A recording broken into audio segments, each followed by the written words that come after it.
യെശയ്യായുടെ പുസ്തകത്തിൽ നിന്നുള്ള വായന 6-ാം അധ്യായം 1 മുതൽ 22 വരെയുള്ള തിരുവചനങ്ങൾ. ദാരിയൂസ് രാജാവിന്റെ കൽപ്പനയനുസരിച്ച് ബാബിലോണിൽ സൂക്ഷിച്ചിരുന്ന രേഖകൾ പരിശോധിച്ചു. മേദിയ ദേശത്തിന്റെ തലസ്ഥാനമായ എക്ബത്താനായിൽ കണ്ടെത്തിയ ഒരു ചുരുളിൽ ഇങ്ങനെ രേഖപ്പെടുത്തിയിരുന്നു: സൈറസ് രാജാവിന്റെ 1-ാം ഭരണവർഷം ജെറുസലേം ദേവാലയത്തെക്കുറിച്ച് പുറപ്പെടുവിച്ച കൽപ്പന. കാഴ്ചകളും ദഹനബലികളും അർപ്പിക്കുന്ന ആലയം പുനഃസ്ഥാപിക്കണം. അതിന് 60 മുഴം ഉയരവും 60 മുഴം വീതിയും ഉണ്ടായിരിക്കണം. 3 നിര കല്ലുകൾക്ക് മുകളിൽ 1 നിര തടി എന്ന ക്രമത്തിലായിരിക്കണം പണി. അതിന്റെ ചിലവ് രാജഭണ്ഡാരത്തിൽ നിന്നായിരിക്കും. ജെറുസലേമിലെ ദേവാലയത്തിൽ നിന്ന് നബൂഖദ്നേസർ ബാബിലോണിലേക്ക് കൊണ്ടുപോയ വെള്ളിപാത്രങ്ങളും സ്വർണപാത്രങ്ങളും ജെറുസലേമിൽ തിരികെ കൊണ്ടുവന്ന് ദേവാലയത്തിൽ യഥാസ്ഥാനം വയ്ക്കണം. അതിനാൽ നദിക്കക്കരെയുള്ള പ്രദേശത്തിന്റെ അധിപനായ തത്തേനായിയും ഷെത്താർബെസാനായിയും അനുയായികളും തടസ്സം നിൽക്കരുത്. ദേവാലയത്തിന്റെ പണി നടക്കട്ടെ. യഹൂദന്മാരുടെ ദേശാധിപതിയും ശ്രേഷ്ഠന്മാരും കൂടെ ദേവാലയം യഥാസ്ഥാനം പണിയട്ടെ.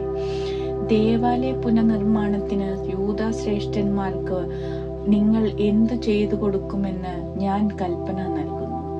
നദിക്കക്കരെയുള്ള പ്രദേശത്ത് നിന്ന് പിരിച്ച കപ്പം രാജഭണ്ഡാരത്തിൽ നിന്ന് ചെലവ് പൂർണ്ണമായി വഹിക്കുന്നതിന് അവരെ താമസമന്യേ ഏൽപ്പിക്കണം. അവർക്ക് ആവശ്യമുള്ളതെല്ലാം സ്വർഗസ്ഥനായ ദൈവത്തിന് ദഹനബലി അർപ്പിക്കുവാൻ കാളക്കിടാവ്, മുട്ടാട്, ചെമ്മരിയാട് എന്നിവയും ജെറുസലേമിലെ പുരോഹിതന്മാർക്ക് ആവശ്യമായ ഗോതമ്പ്, ഉപ്പ്, വീഞ്ഞ, എണ്ണ എന്നിവയും അനുദിനം മുടക്കം കൂടാതെ കൊടുക്കണം. അങ്ങനെ അവർ സ്വർഗസ്ഥനായ ദൈവത്തിന് പ്രസാദകരമായ ബലികൾ അർപ്പിക്കുകയും രാജാവിനും പുത്രന്മാർക്കും വേണ്ടി പ്രാർത്ഥിക്കുകയും ചെയ്യട്ടെ. ഈ കൽപ്പന ലംഘിക്കുന്നവന്റെ വീടിന്റെ തുലാം വലിച്ചെടുത്ത് അവനെ അതിൽ കോർക്കണം. അവന്റെ ഭവനം കുപ്പക്കൂന ആക്കുകയും വേണം എന്ന് ഞാൻ കൽപ്പിക്കുന്നു. ഈ കൽപ്പന ലംഘിക്കുകയോ ജെറുസലേമിലെ ദേവാലയം നശിപ്പിക്കാൻ ശ്രമിക്കുകയോ ചെയ്യുന്ന രാജാക്കന്മാരെയും ജനങ്ങളെയും തന്റെ നാമം അവിടെ സ്ഥാപിച്ച ദൈവം നശിപ്പിക്കട്ടെ.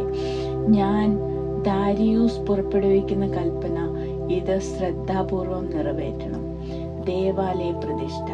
ദാരിയൂസ് രാജാവിന്റെ കൽപ്പന നദിക്കക്കരെയുള്ള ദേശത്തിന്റെ അധിപതികളായ തത്തേനിയായും ഷെത്താർബെസാനിയായും അനുചരന്മാരും സുഹൃത്തുക്കളും ശുഷ്കാന്തിയോടെ അനുവർത്തിച്ചു.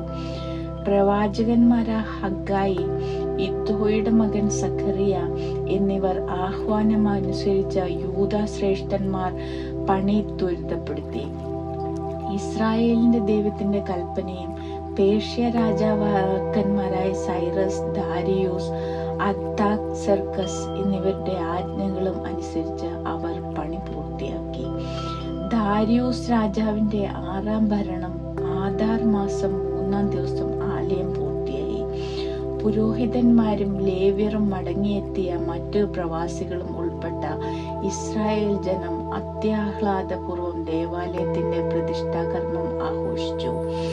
ദേവാലയ പ്രതിഷ്ഠയ്ക്ക് അവർ 100 കാളകളെയും 200 മുട്ടാടുകളെയും 400 ചെമ്മരിയാടുകളെയും ബലിയർപ്പിച്ചു.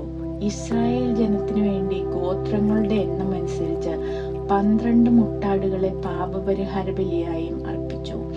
മോശയുടെ ഗ്രന്ഥത്തിൽ എഴുതിയിരിക്കുന്നതനുസരിച്ച് ജെറുസലേമിൽ ദേവശുശ്രൂഷ ചെയ്യാൻ പുരോഹിതന്മാരെ ഗണമനുസരിച്ച് ലേവ്യരെ തവണയനുസരിച്ചും നിയമിച്ചു. പെസഹാചരണം. തിരിച്ചെത്തിയ പ്രവാസികൾ 1-ാം മാസം 14-ാം ദിവസം പെസഹ ആചരിച്ചു. പുരോഹിതന്മാരും ലേവ്യരും ഒരുമിച്ച് തങ്ങളെ തന്നെ ശുദ്ധീകരിച്ചു.